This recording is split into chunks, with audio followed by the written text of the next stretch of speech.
Bonjour. Le problème qu'on veut illustrer dans ce clip vidéo, c'est celui de l'installation des logiciels maison sous Windows 10.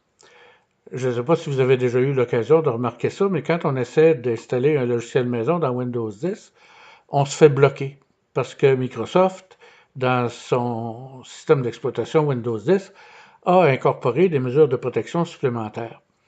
Alors, on va voir avec un exemple ici comment ça se passe, puis on va voir comment on peut gérer une situation comme celle-là.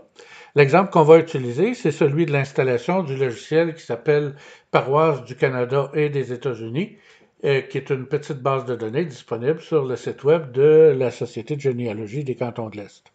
Cette base de données, qui est très commode pour les généalogistes, comprend des fiches de 8752 paroisses. On voit des exemples ici dans l'image qu'on trouve sur la page de paroisses avec le nom du comté, la province, etc., etc. Et c'est une base de données dans laquelle on peut faire des recherches comme on veut.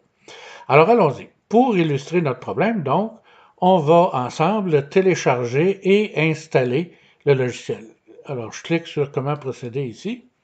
Alors, on me dit que je peux le télécharger en cliquant sur le lien. Je clique. Et là, je vais lui dire que je veux exécuter, bien entendu, le logiciel d'installation.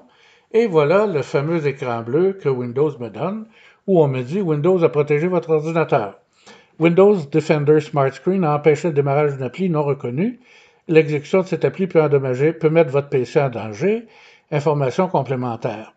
Alors, notre logiciel maison, évidemment, n'est pas connu de Microsoft. Alors, je clique ici et voilà ce qu'on va me dire. Application, on me donne le titre de l'application. On me dit l'éditeur est inconnu. Nous ne sommes pas connus de Microsoft. Alors là, on me donne la possibilité ici de dire exécuter quand même. Alors, je clique sur exécuter et voilà, ça démarre comme si de rien n'était. L'installeur est en marche comme présentement.